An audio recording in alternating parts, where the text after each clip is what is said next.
Good afternoon, everybody. Welcome to the latest in our series of webinars on Friday lunchtime at 12 o'clock. We are expecting quite a number of people this afternoon, so if you just bear with us, we'll let a couple of minutes pass as people come in. They're pouring in as we speak. We are expecting anything between 40, 50, 60 today, so it's a full house, so to speak. So just bear with us as we allow people come in. Hope you're well. Not sure what the weather's like for you today, but here in Somerset, it's very pleasant. We were expecting worse, but the sun is shining. So it might be time for a walk after this webinar. Whilst you're on, just a couple of things to say. If you could put your name, your company, and where you're from geographically in the chat box, that would be useful so we can give you a shout out later on. And also, it'll be interesting for Steve, our speaker today, to learn who's watching and where you're from. So your name, your company, your organisation, and geographically where you're from would be good for a bit of a shout out later on. As I say, we are expecting more people in, so we're just going to keep the doors open for another 60 seconds before we kick off. And we're actually starting something new today. We've got a bit of a Slido questionnaire survey for you to fill in. So we're adding to our portfolio week by week. So we'll be going to that in a minute before I introduce Steve, who of course is our guest speaker today. So as I say, people coming in all the time. We'll just give it another 30 seconds, Steve, if you don't mind. And then we'll do the introductions. Yeah, we'll sure. do the Slido quiz and we'll get you underway because we've got a packed house today, haven't we, Steve? A lot to get through in 60 minutes. So exactly, yes. There's a hands up from a Mark. I don't know whether that's an accident or not, but let me just gone now. He's probably taken it down. So okay. I assume he's happy. Good. Okay. Well, I think what I'm going to do, ladies and gents, I'm going to make a start because it is 2 minutes past 12, and as I say, we've got a lot to get through. So a very good afternoon to all of you. Thank you for joining us on this Friday afternoon. This webinar we've been running since March, as I've said many times before, initially on COVID-19 subjects, but now on a much wider basis of topics. I'm delighted to say that our guest speaker today is Steve Clark, who's going to be looking at productivity, efficiency, whatever you want to call it, but it's a topic that is absolutely central to constructing excellence. The people that bring you this webinar is now growing. So I'm Chief Executive of the Structural Timber Association, who are part of the group, but also the CE Network, Constructing Excellence Network, is now bought into this series of webinars big time. So CE National, CE Northeast, CE Wales, CE Midlands, and CE Southwest. And I'm delighted now to add the CIOB to our list of providers. So hopefully you'll find today's useful. But as I say, we have got a bit of a first today. We've got a Slido quiz that Steve has put together. And we're going to ask you, please, if you would, to take this survey. Did I say quiz just now? That was because I've just come off of a quiz last night. Survey via Slido. So you can either go on via your QR reader, which I tried unsuccessfully, but Steve and Howard did so successfully. So we know it works, but for some reason it didn't on my phone. Or please go to slido.com and then put in the code, which you can see there on the screen.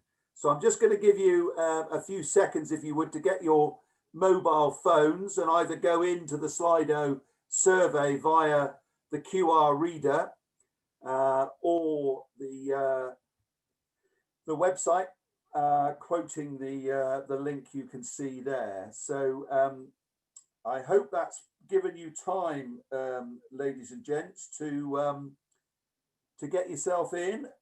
Shall we, Howard, please, at Leaders Meets, or Abraham, shall we go with the first question, please? Let's try it, see what sort of response we get. So there we go. How well do you understand the impact so far of COVID-19 on your projects regarding quality, cost, and delivery? Perhaps you'd like to give that a rating? Just give you a few minutes to do that.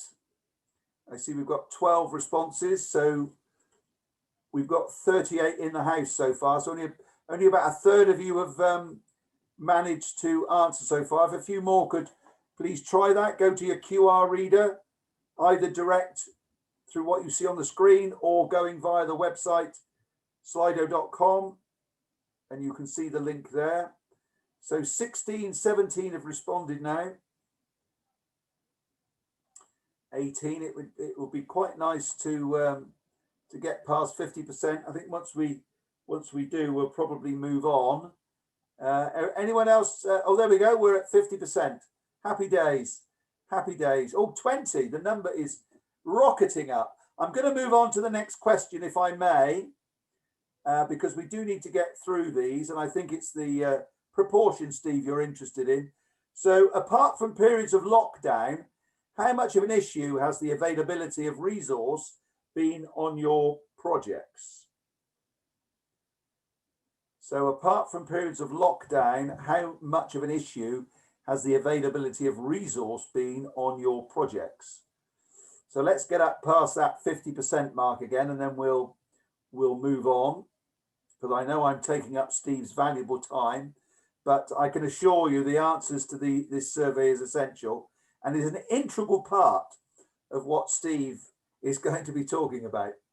So, okay, we're up past the 50% mark. So let's go on to the next question. How much of a challenge is it to get the materials you require when you want them? How much of a challenge is it to get the materials you want?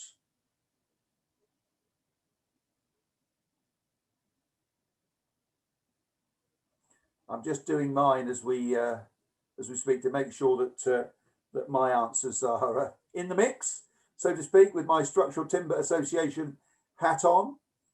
Okay, let's go to the next one, please.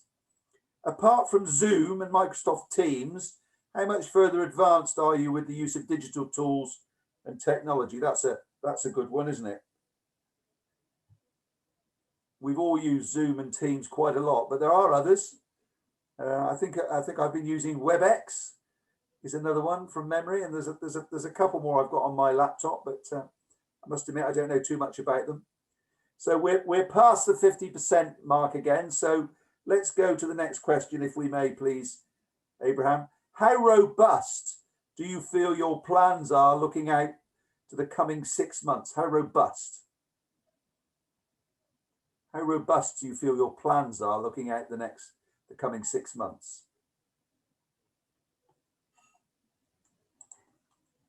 So just to let you know that there is a recording of this session which will be available at leadersmeets.com very, very shortly. Okay. Oh, the numbers are coming in thick and fast. So where do we go from here then, Leaders Meet? So have we got one more question, or is that it? I'm just trying from memory to remember. Have we got another question, or does that complete the survey? That completes the survey. 5 questions. Okay. So it's now up to Steve. We can now show the results of these, Steve. Do you want to put the results up, or just have a short introduction to yourself? Let everyone see you. Yeah, well, okay. I'll tell you what I'll do, Steve. I'll do a brief introduction, then you can take it from there, and you can let Howard know whether you want results straight away or etc. So delighted today, ladies and gents, that Steve Clark has agreed to come and join us. I've known Steve for many, many years, certainly at least 7 in my capacity as CEO of Constructing Excellence Southwest. Steve has been an integral part of the work we've been doing in the Southwest theme group on procurement and productivity. And I'm delighted to say that he's given up his valuable time to talk to us today on this all-important subject of getting more from less. So Steve, over to you, please. Thank you. Thank you very much, Andrew. Good morning. Oh, no, good afternoon, everyone. Just past the midday. And I hope all is well. So I just really introduce myself. So yes, I work for a company called Develop Consulting, and my background is manufacturing and engineering, and spend my time working in various different organisations around the world, and in a general manager, factory manager role. So and then in the last 7 or 8 years, they moved into construction and supporting many of the large UK main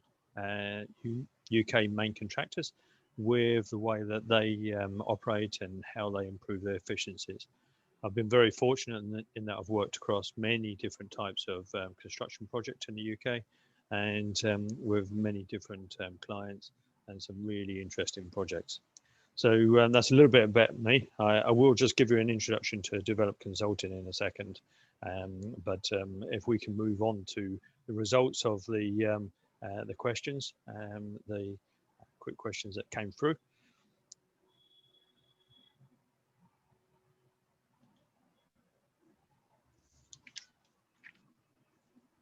So looking at the first one, how well do you understand the impact? That's quite encouraging that we're seeing people that are really understand their projects and how well they're performing. So I'm really encouraged to see that we're towards the above the 5, and the average is 6.3. So that's encouraging and good. Still concerned that there's a few that don't understand, and perhaps they're working on that at this moment in time. And the next one, please.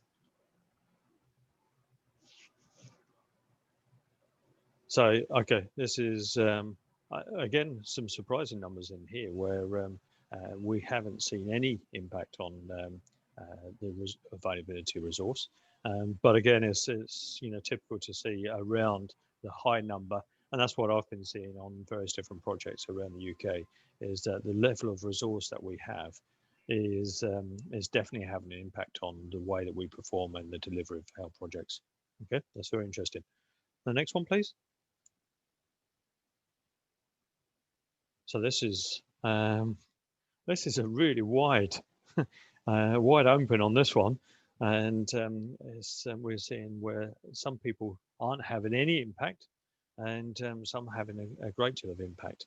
So so some people must be doing something really well, or perhaps it's the materials that they're buying, and some people are struggling very badly.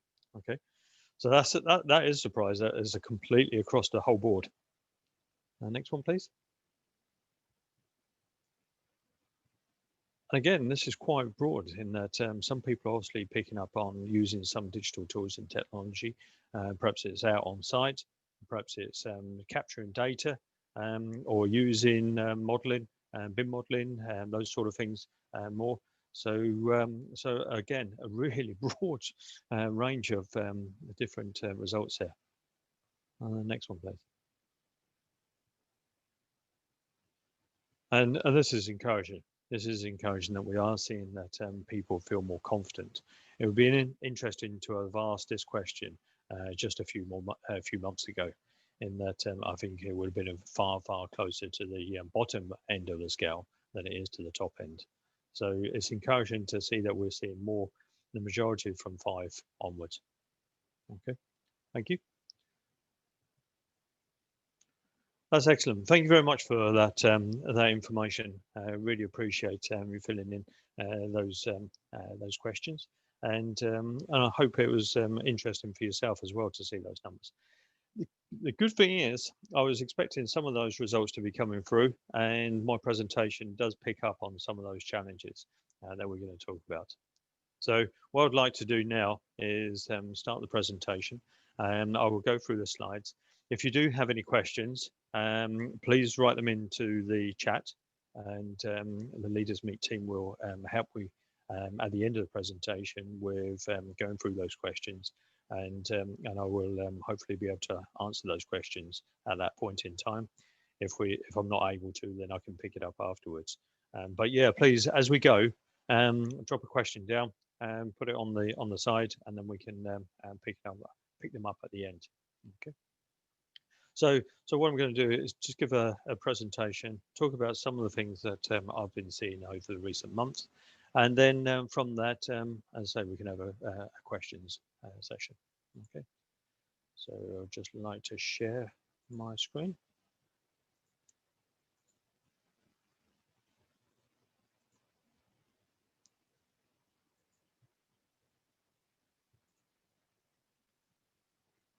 and hopefully you can all see my screen now. Okay. So, so the presentation today is around continue to achieve more with less, and what we need to do about that. There's no doubt about it. We have got less resource, less materials, and what we are seeing is that many projects are actually becoming more productive. They perhaps aren't progressing as much as what they need to be, but they are becoming more productive. And that's really what I'm going to talk about today is, okay, so what's making them more productive, and how can we maintain that? And when we do have more material, more resource and so on, then that's how we're going to continue to keep that productivity levels up. So today, we've just done a little bit on the introductions, just talk about some of today's challenges. And then what I've identified is that organisations that have been performing well, and also some organisations that I've had the fortune to support in during this year, what are they doing differently, and how can they continue with that? And then talking about what's next, really, as we go through, and COVID, I'm not sure whether ever will be the norm, but as we become more adapted to the new norm, then how can we continue to improve and optimize our performances as projects? So just very, this is the only sales bit, one sales slide, and commercial side. So develop consulting, we're an organization, we're experts in supporting organizations, improving the way that they work, their efficiencies. A lot of the team originally came from the Toyota organization, and they've worked in improvement roles and senior management roles within that organization. And as I said earlier, my background is manufacturing and then moved into consulting more recently. So we work with lots of different organizations. Some of you can see there. We work a lot with the NHS, but also across different other sectors, manufacturing and construction and so on. Okay, we're quite a hands-on organisation working alongside those people. So today's challenges. So what are we seeing as the challenges as we become because of the COVID-19 situation? So what challenges as projects are we seeing? And I've just picked out some of the key headlines, and there's many more besides this. But the key headlines for the ones that the challenges that we're facing at the moment, particularly around resource. So we do have limited resource, and because of the restrictions of having people on site, and whether or not that's on site or whether or not it's in the office or whether or not it's in manufacturing environment, then we are having to manage the way that we do things differently. We are also, and I think particularly in last couple of weeks or so, then we are seeing a lot of people that are on site in our business one day and they're having to isolate or they're not well the following day. So absence levels are significantly higher than what they have been for some time. The material availability. So we are seeing that many of the suppliers are also facing temporary closures and lockdown, and also the general supply chain as far as getting materials from a factory through to the site is proving to be quite challenging at the moment. So we're seeing a lot of organisations, a lot of projects that are actually waiting for materials to arrive before they can do some particular activities. Also, we're seeing factories extending their lead times because of them not having the factories not being able to be run at full capacity. Then in many instances, they're having to extend their lead times. The site logistics, and to move around sites, or move around. I'm currently working on one of the largest hotel builds in London at the moment, and it is very difficult to actually physically move around the site, but also to get materials moved around the site as well, because of one-way systems, making sure that you're not blocking areas where people need to be walking through because of those one-way systems. It's very difficult, and also keeping trades separately. Keeping trades in their own little bubble is very difficult and quite challenging at times. what we're also seeing is plant and equipment just isn't available. It's still stuck on a project that should have finished with it. It's just not available as much as what it should be. So we're having to work around that. We're having to plan that in a different way. So for me, these are the key challenges that projects are facing at this moment in time. And I'm sure, and perhaps during the question and answers, then there'll be others that you could highlight as well and ask about those. But these are the key ones that are actually affecting performance. However, with all of these limitations, we are seeing some projects seeing an increase in their productivity. They may not be producing as much, they may not be progressing as much, but with the limited resources, people, materials, they are actually becoming more productive. So the question is, why? What are they doing differently? How are they being able to become more productive than others? And that's really what I'm hoping to answer during this morning or this afternoon. So how are they able to do that? So I've put together a few slides about how I think that we can copy those and how we can become more productive. So it's really real step-by-step process to gain the great grip and control, but also do it in a way that is sustainable. We can always perform extremely well for very short periods of time, but then it then falls away. And even if we're doing exercise, we can really exert ourselves and we can do better, but then we're not able to do that again for a little while. And that's exactly the same with projects, in that what we need to be doing is being able to get things performing better, but in a sustainable way. I spoke about two main areas that we need to plan and manage extremely well. And what I always say is, if we're planning and we think we've got enough detail on the plan, we probably haven't planned well enough, and we need to go to that next level of detail down. So we need to really very, very carefully manage the resource and manage that capacity. And then secondly, the material availability. What I've seen is that there is no silver bullet to solve all of the problems that we're challenging and facing at the moment. It would be lovely if there was, and we could just, wave our wands and everything would be so much better. No, what we have to do is really work out how we're going to do things very much differently. What I am going to talk about is a lot of questions that will come out, or going through your mind is that, but a lot of what you're talking about is just common sense. It is very, yeah, you're quite right. It is common sense, but it's not very common practice. And that's the difference. So, and it's also an opportunity, whenever we're facing, challenging times, then we're open to working in different ways. And now is probably the right time for us to adopt different ways of working and different ways of thinking. And it's usually when we're facing these kind of challenges that we actually start to think in different ways. What I will say is each and every project is different. And we need to make sure that we consider each and every project on its own merits. And what I'm going to be talking through is not, a one size fits all.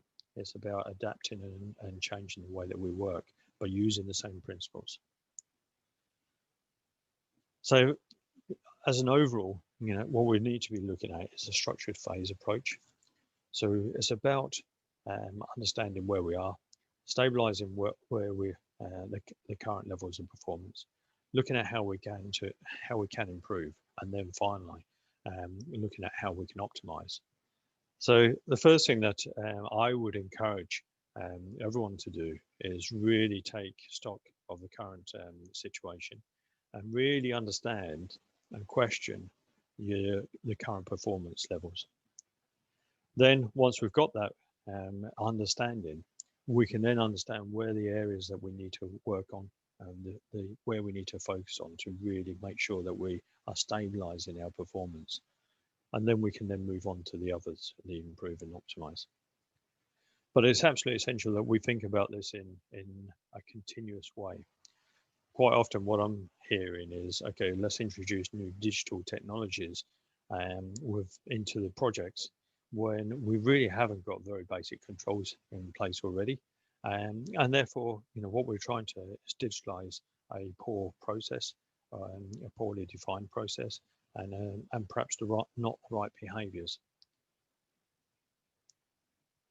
From a lean perspective and looking at how we can short-term planning, then and the short-term priorities, we use something, and many of the lean practitioners that may be on the call will be familiar with, which is 4 M's, and they are man, machine, material, and method.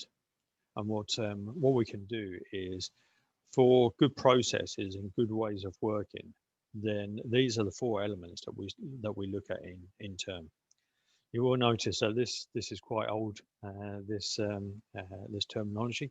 So the man probably isn't the right terminology now, and there's more 1 R and 3 M's rather than 4 M's.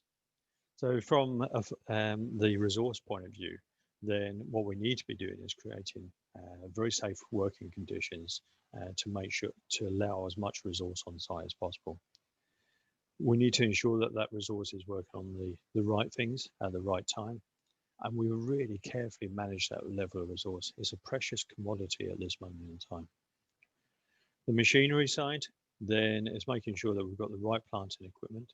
Perhaps again, we also need to look at things differently in that by distancing, social distancing, and keeping people apart, then perhaps we need to be using different plant and equipment.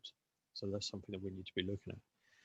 But if it's not being used, then also let's move it off site. Let's make sure that we've got the space around us to actually be work in a safe environment. And where we can, let's keep these movements to an absolute minimum. From a material perspective, it's all about getting the right amount of material on site at the right time. And again, this is a really rare commodity, so we need to make sure that we're micromanaging this and making sure that we've got it on site. We need to be tracking that and making sure that we've got that material coming through and clearly understand in what part of the process is in. What we can do is, keep the material movements during the day to an absolute minimum, and out of hours, then that's when we should be looking at moving material around the site so that we're not getting material and resource mixed up. And then the final one is the method side. So greater detail in how we are delivering, optimizing the build sequence to make sure that we are doing things in the right order. We may need to be changing the sequence of the way that we do things as well. And ultimately, we need to make sure all of our methods are in a safe and done in a safe way. If we look at 6 steps to stabilizations, so I think there's 6 important steps that we need to take. The first one is that project assessment, really making sure that we do a deep dive in how we are performing. Secondly, making sure that we protect that critical path so that we're not expecting delays at the end of the project. So how can we really, if we have to choose between activities that we're working on, then we need to make sure that we are working on the right ones. Making sure that we have very, very detailed plans to execute, managing the material. Fifthly is how we're going to manage that overall process. And the 6th one, and I've put this, it's not, it's one of the most important, but I think at times like this, then it's even more important than what we usually take for. And that's around leadership. And we have some views and comments about leadership towards the end. So the first one is project assessment, and it's really taking stock. And after everything that's happened in recent months and the current challenges that we're facing, it's really great to understand where we are in reflection and reflect on the program, the amount of resource that we have available going forward. What is the supply chain looking like, and the material that we have available going forward, and then also actually happening to our cost base. So what terminology I often use is let's stop the bus, let's have a look around, let's have a look to see where we're at, And then before we get back onto the bus, we then start to determine the direction that we're going to go in, because we may be traveling in the wrong direction. So it's very, very important that we take really, really good stock of where we are today, the challenges that we're facing, reset, do almost like a project reset before we then start to run again. So can't underestimate how important it is to actually do this. And I think because of the activities and things that have happened over recent months and coming into lockdown, going out, and then coming back into lockdown again, then we're kind of doing things as we go. And I think we're making decisions as we go with the information that we have at that particular moment in time. But it's absolutely essential that we absolutely stop, look at where we are, and then proceed again, rather than just reacting to the next challenge that we're facing. So the first one, step one, is do a full project assessment. Let's understand where we are. Secondly, is about protecting the critical path. I spoke about this earlier. It is, we know that we have limited resource available on site. We know that we have limited materials. So what we do really absolutely essential that we are doing is focusing on the critical path. And quite often, that is not discussed as widely in the project and out on site as what it should be. And the planners, they have a good understanding. The project managers will have a good understanding. But it's how do we get that message out right the way through to the people working on site, so that they can prioritize and make sure that we're working on the right activities. So absolutely critical that we work on the critical path. Okay, and what we should be looking at this moment in time, we should be looking at the next 6 to 8 weeks to really well define what the activities that we're going to be working on. What is the resource that we're going to have? What is the material that we require during that time? Any special plant and equipment that we may need during that time as well. But it's really important that we very, very well define what we need to be doing for that critical path. We should also be reviewing the sequence of build. And perhaps the way that we have originally set the plan and the program up, perhaps that's not correct now. And perhaps with the limitations, restrictions of people working with each other, then we need to change that. So it's not acceptable for us just to say, well, we can't do it anymore. No, let's have a look at the sequence again, replan, reorganize, and then run again. Excuse me. And the step 3, excuse me, is looking at the developing a really detailed plan. What we know is during the life of a project, the level of resource that we have on site and require on site, it does flex. So typically what we see is little resource required at the beginning of the project, then we normally hit a peak, and then it drops away towards the end. If we're in that cycle and we're in the wrong place in that cycle, then what we need to be doing is, okay, what are those critical path activity and how can we manage that accordingly? So really what we need to be doing is looking at what our actual resource capacity is going to be, rather than assuming that we have unlimited resource, which is particularly, that's how we normally typically run projects, is that we flex the level of resource as the project goes through that cycle. What we're seeing at the moment is we don't have that luxury. The level of resource that we have is being restricted. So we need to manage our resource capacity and manage the project to that resource capacity. We can get ourselves that we're going to get more resource, and quite often there's that builder's optimism that comes in that we will be able to do more. But what we need to be doing at this moment in time is really understanding what is that resource capacity and how we're going to manage against that. The fourth step is managing the material.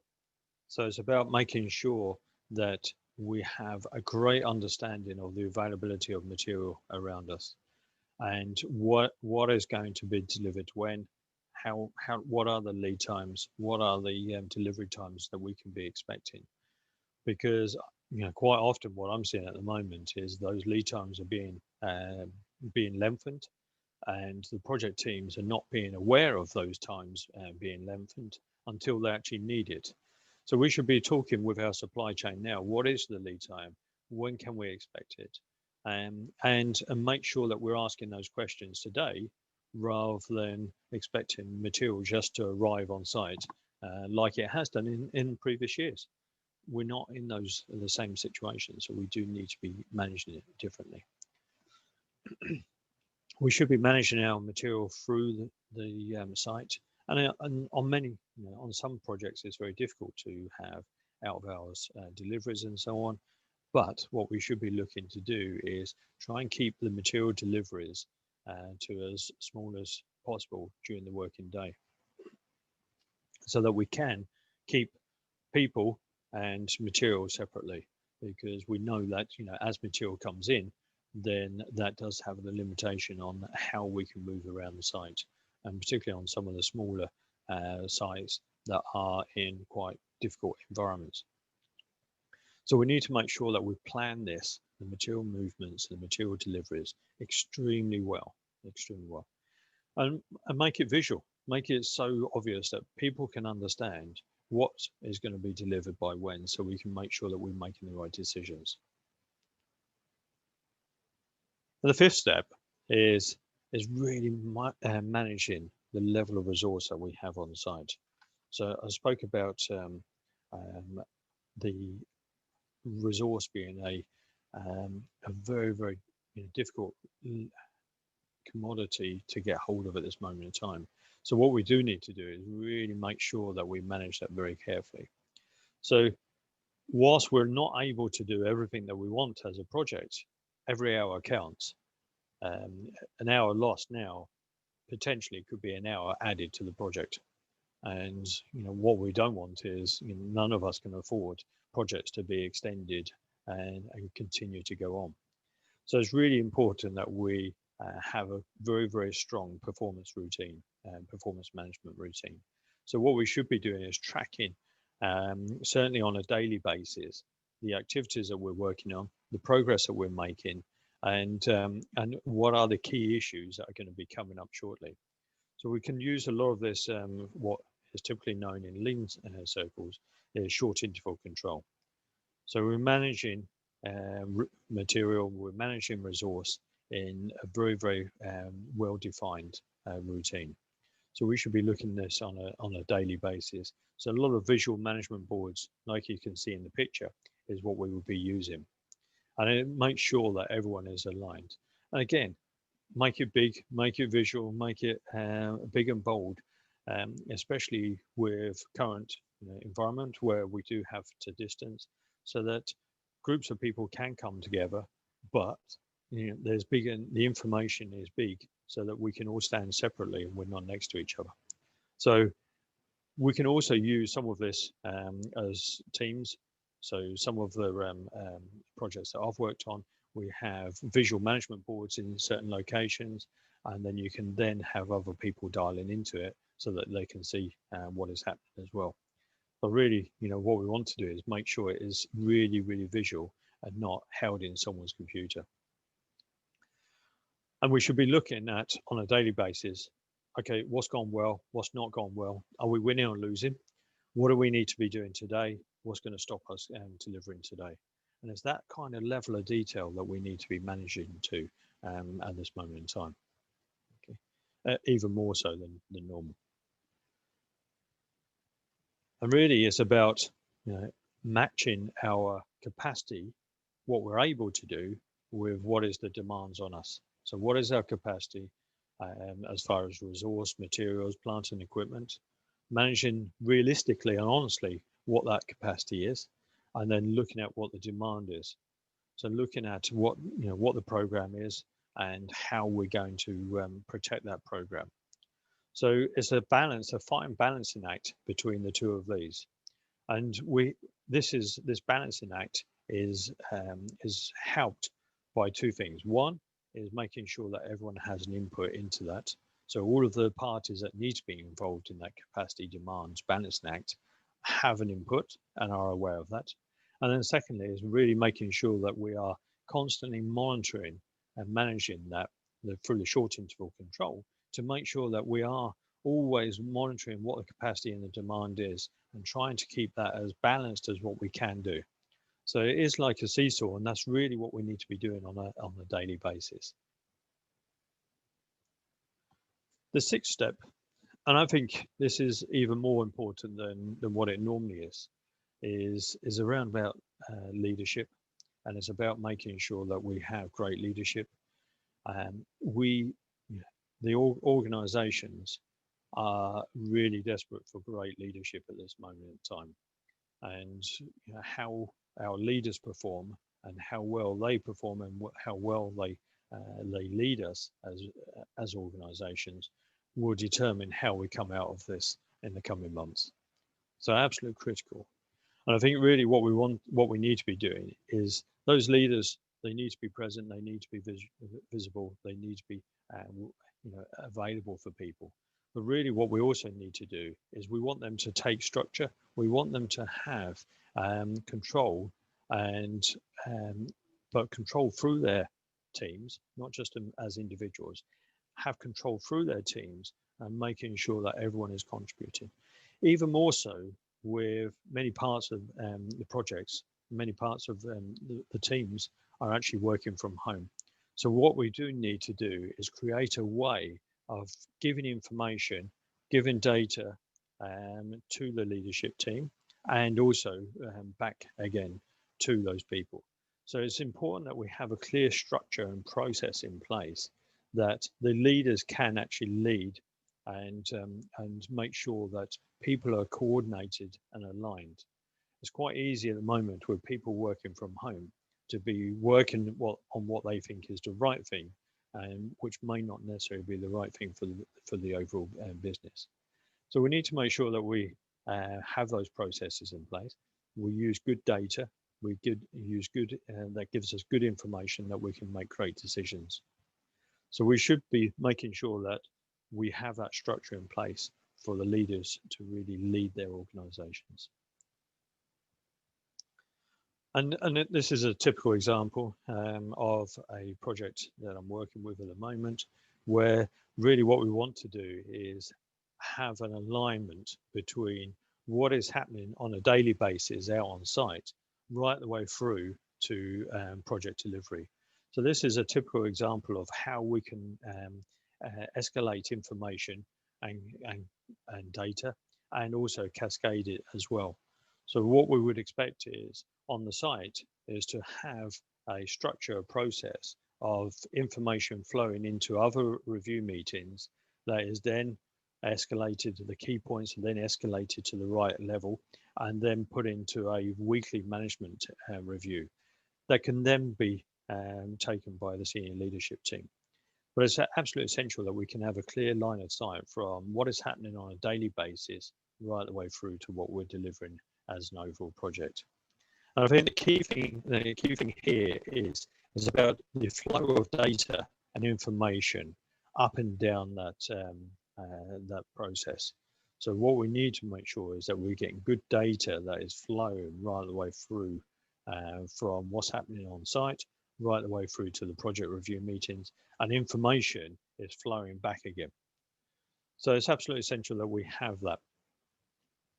Quite often what I see is that the data stops at a certain point, and the process is broken. So then what we then start to, the management team then start to manage on opinion rather than good data and good information. So it's absolutely essential we create a process that we can have that information flow. The one thing that I would really suggest, and as a watch out, is digital technology. And I think what I've seen in some organisations run to digital during the last 6-7 months, rather than perhaps using digital to complement what they're working on. So it's not a silver bullet. It can be used to support the 6 steps that we've been talking about this afternoon. So what is absolutely essential is that we recognise the benefits that technology can bring, but it won't resolve all of our problems. If we have broken processes and lack of information flowing, then we're just not going to, the digital tools are just not going to work. And therefore, I would say that we should be looking at introducing digital into projects, whether or not it's data capture, whether or not it's some sort of analysis information, but we should be introducing it, but in parallel to having really good, robust processes and behaviours in place. And then once really we have got this good control, good grip within an organisation, within a project team, then what we should be looking at is, okay, we've got very, very good foundations that we can build upon, and now let's look to how we can improve our performance and optimise what we're doing. And I've picked out a few examples of where I think that we could be looking at improving and optimising.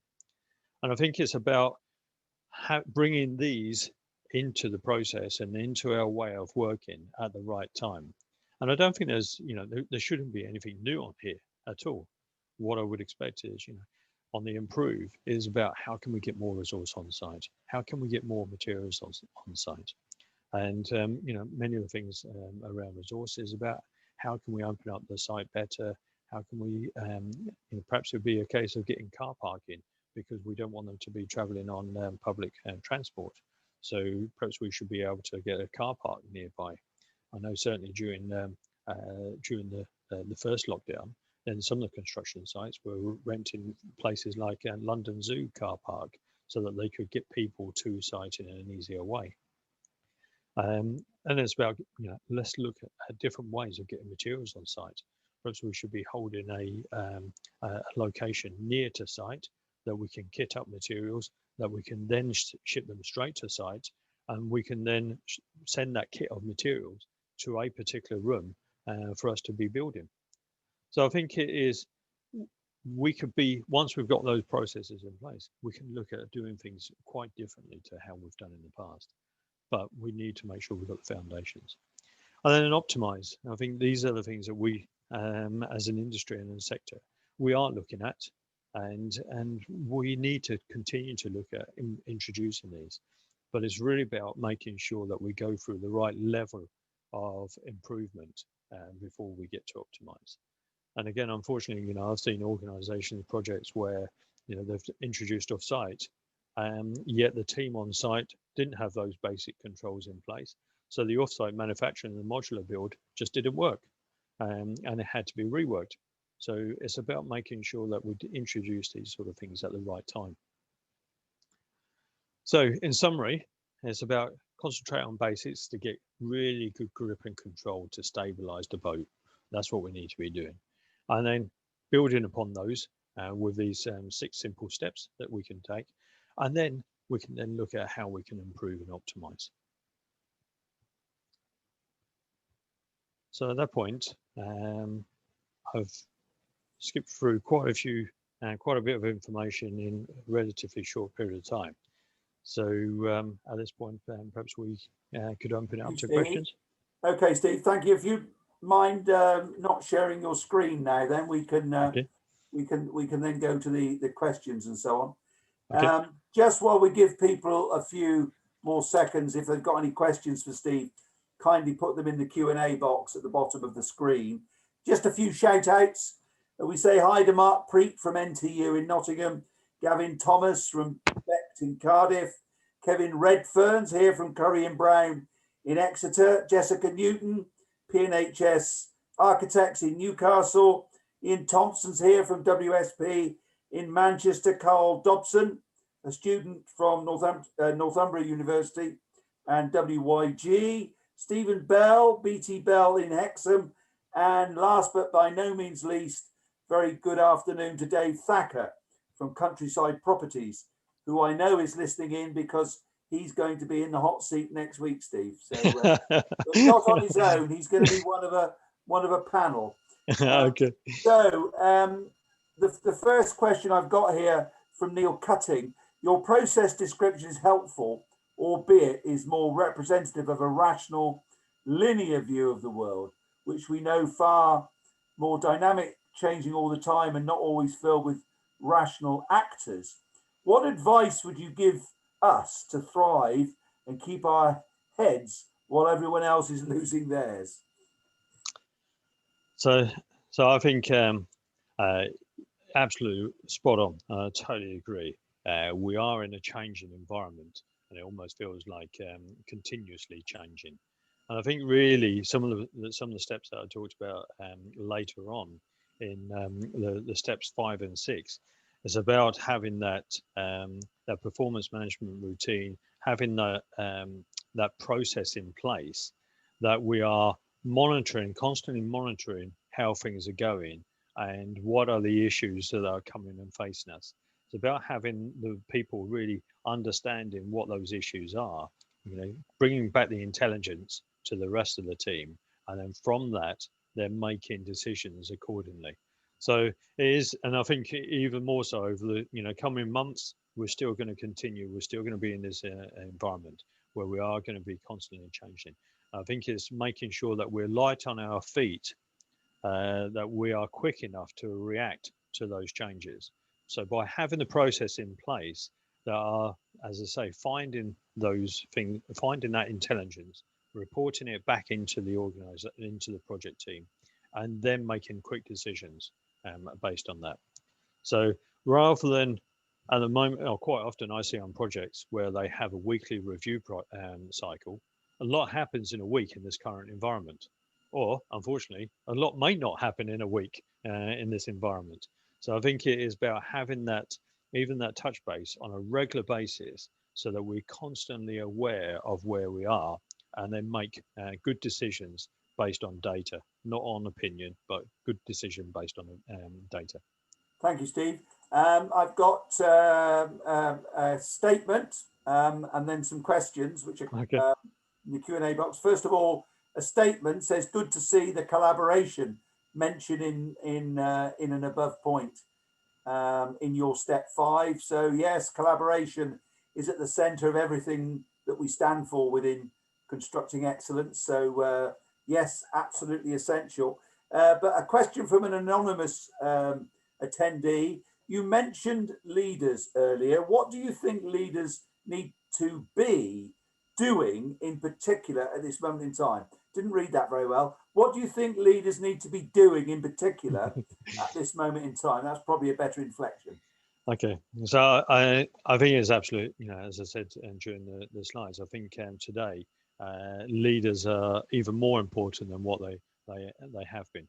Whilst we go through these critical times, it's about having that leader standing and really shining the light and showing us the direction that we should be heading in.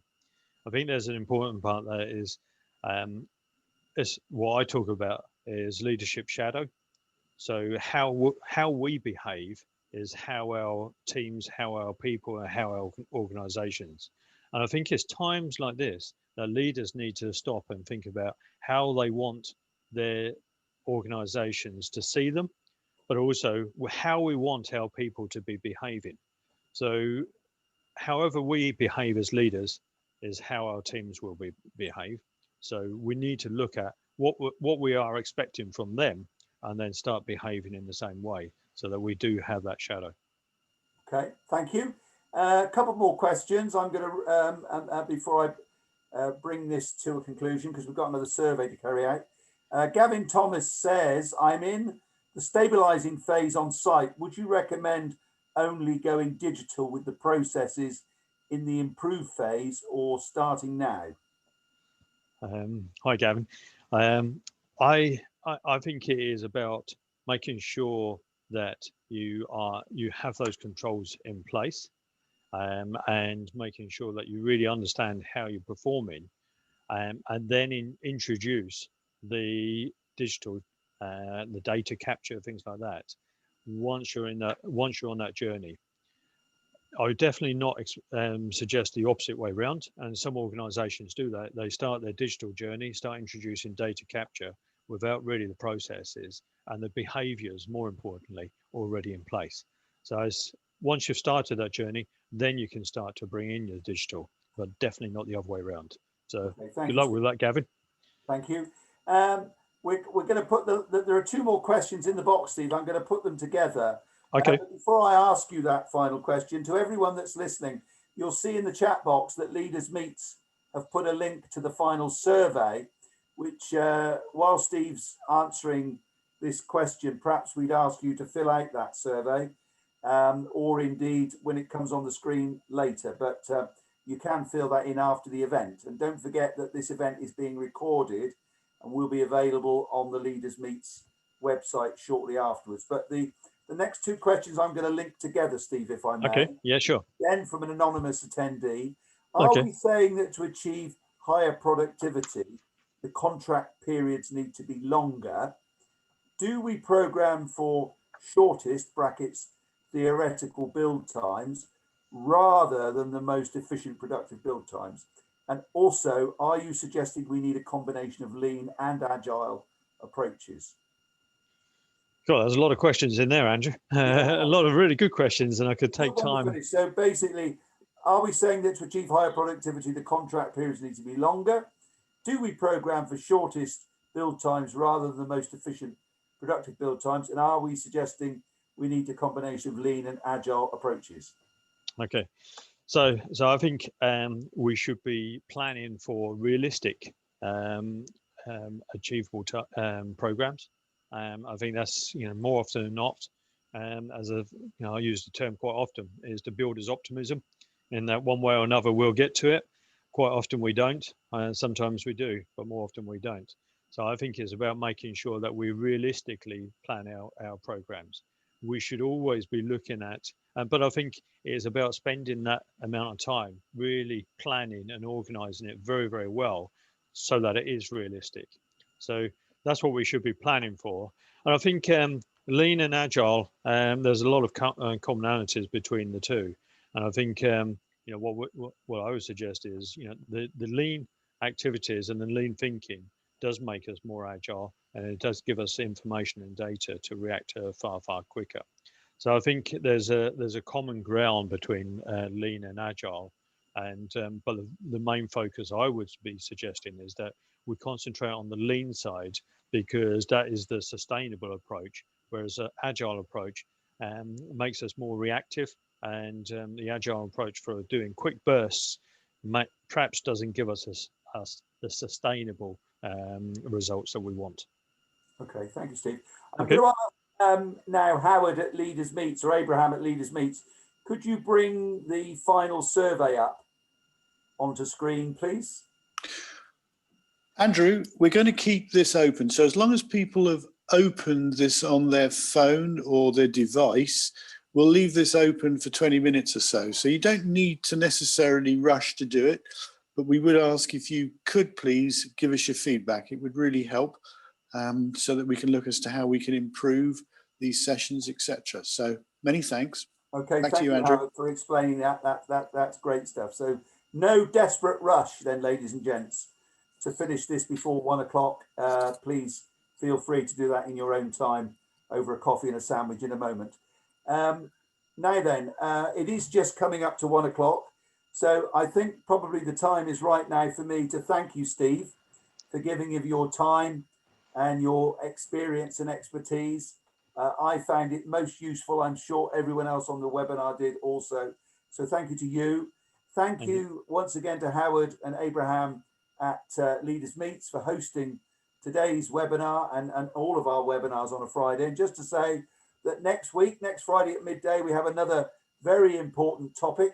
We all know that MMC is being considered by most clients nowadays as a way forward in construction terms. We know that there's a requirement from government in favour of MMC for government contracts. But there is a bit of a gap between the academic education establishment in terms of what they're providing in terms of skills and training for the students, and actually what we need. As an industry, we're moving on fast. So next week, we're going to be looking at the future skills requirements in MMC, and I hope that you will all be able to join us. So the news is, I've just seen on the chat, the news is that the Slido survey we're going to keep open to 1:30. So you've got half an hour, ladies and gentlemen, to complete that. But without further ado, I'm going to say thank you again. Thank you to all of you for listening in, and hope to see you next week. Have a good afternoon and weekend. Bye-bye now. Thank you very much. Thank you.